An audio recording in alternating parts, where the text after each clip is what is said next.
নমস্কার, pops magic চ্যানেলে সকলকে স্বাগত। চিকেন খেতে আমরা অনেকেই ভালোবাসি, তবে মাটন পছন্দ করলেও একটা বয়সের পর অথবা শরীরের কথা ভেবেও সব সময় খাওয়ার ইচ্ছে করলেও সেটা খেতে পারি না। তবে চিকেন দিয়ে কিন্তু রকমারি আইটেম সহজেই বানানো যায়। অনেকে তো চিকেনের বিভিন্ন আইটেম পেলে আর কিছুই খেতে চায় না, আর এসব লোভনীয় আইটেমের খোঁজে নানা সময়ই রেস্টুরেন্টেও ঘুরে বেড়ান। আজ বাড়িতে চিকেনের একটি লোভনীয় রেসিপি শেয়ার করব, যেটা রুটি, পরোটা বা পোলাওয়ের সাথে সাথে ভাত দিয়েও খেতে পারবেন। রান্না করছি গ্রিন চিকেন। চলুন তাহলে শুরু করছি আজকের রেসিপি ভালো লাগলে লাইক এবং কমেন্ট করবেন, আর আমার চ্যানেলটি সাবস্ক্রাইব করে আমার পাশে থাকবেন। প্রথমে আমি একটা মশলা বানিয়ে নেব। এজন্য নিয়েছি 15-16টা রসুনের কোয়া, 15-16টা কাজু বাদাম, 2 ইঞ্চি পরিমাণ আদা কুচি আর 7-8টা কাঁচা লঙ্কা। আর এখানে আছে কিছু ধনে পাতা, পুদিনা পাতা আর 4-5 টেবিল চামচ টক দই। এগুলোকে সব আমি পেস্ট করব, এই জন্য একটা মিক্সার জারে নিয়ে নিলাম। ভালো করে একদম মিহি পেস্ট আমি করে নেব। এখন এখানে 1 কিলো মুরগির মাংস আছে। মাংসগুলো ভালোভাবে পরিষ্কার করে ধুয়ে নিয়েছি, আর এরকম ছোট ছোট সাইজ করে কাটা আছে। এবার এই মাংসে দিয়ে দিচ্ছি আমি স্বাদ মতো নুন, হলুদ, 1 চা চামচ গোলমরিচ গুঁড়ো, আর যে পেস্টটা করেছিলাম সেটা পুরোটাই দিয়ে দিচ্ছি। আর দিচ্ছি একটা গোটা পাতিলেবুর রস। পাতিলেবু না থাকলে অল্প ভিনেগার দেবেন। ভালো করে মাংসের সাথে সব কিছু এখন মেখে নেব।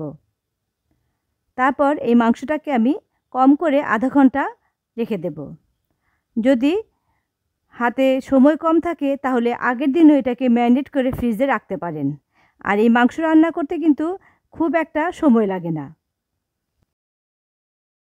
গ্যাসে একটা কড়াই বসিয়ে আমি 1/3 কাপ সাদা তেল আর 2 টেবিল চামচ ঘি দিচ্ছি। তেল আর ঘি মিশিয়ে রান্না করলে রান্নার ফ্লেভারটা ভালো আসবে। যেহেতু কোনো রকম জল দেব না, তাই তেল বা ঘিটা কিন্তু একটু বেশি দিতে হবে।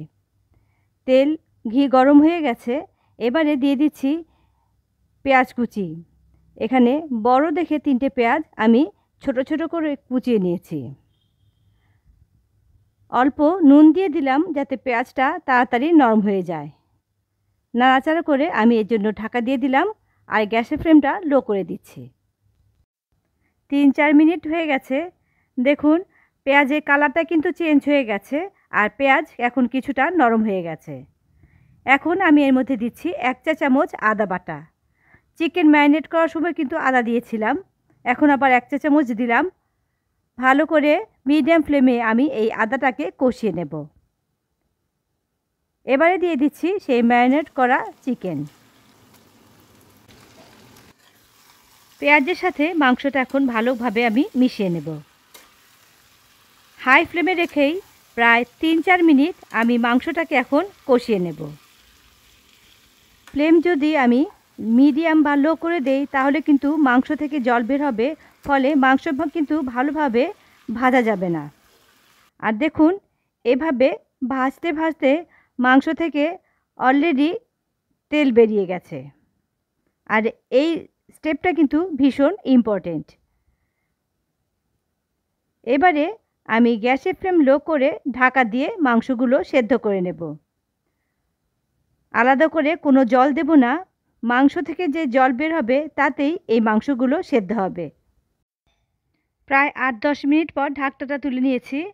দেখুন মাংস আর পেঁয়াজ থেকে কতটা জল বেরিয়ে গেছে, আর মাংস পেঁয়াজের রসেই মাংসগুলো নরম হয়ে গেছে, ফলে এর স্বাদ কিন্তু দুর্দান্ত হয়েছে। আলাদা করে কোনো জল দেবার প্রয়োজনই নেই। ফ্লেমটা এখন হাই করে দিলাম। এবারে আমি অল্প একটু চিনি দিয়ে দিচ্ছি, এতে স্বাদটা ভালো হবে। যেহেতু টক দই দেওয়া আছে, লেবু দেওয়া আছে, তাই ব্যালেন্স করার জন্য অল্প একটু চিনি দিয়ে দিলাম। ভালো করে মিশিয়ে নেব। আর এখন আমি দিয়ে দেব কিছু কারি পাতা। আলতো হাতে মিশিয়ে নেব কারি পাতা। খুব বেশি আর কিন্তু আমি এটাকে ফোটাবো না, কারণ এটা ঠান্ডা হলে আরও জমে যাবে, কারণ এর মধ্যে কাজু বাদাম দেওয়া আছে। এবারে আমি গ্যাসের ফ্লেম অফ করে দিলাম, আর এটাকে ঢাকা দিয়ে 10 মিনিট স্ট্যান্ডিং টাইমে রেখে দেব। 10 মিনিট পর ঢাকনাটা তুলে নিয়েছি। দেখুন ওপর দিয়ে কিন্তু খুব সুন্দর তেল ভেসে উঠেছে। রেডি হয়ে গেল খুবই মজাদার গ্রিন চিকেন। আর দেখতেই পেয়েছেন রান্না করতে কিন্তু তেমন কোনো কষ্টই হয়নি। খুবই সাধারণ মশলা দিয়ে রান্নাটা হয়ে গেছে। আর আপনারা যদি গ্রেভিটাকে আরও শুকিয়ে একদম একটু ভাজা ভাজা করেন তাহলে সেটাকে স্টার্টার হিসেবেও খেতে পারবেন। রেসিপি ভালো লাগলে কমেন্ট বক্সে লিখে জানাবেন।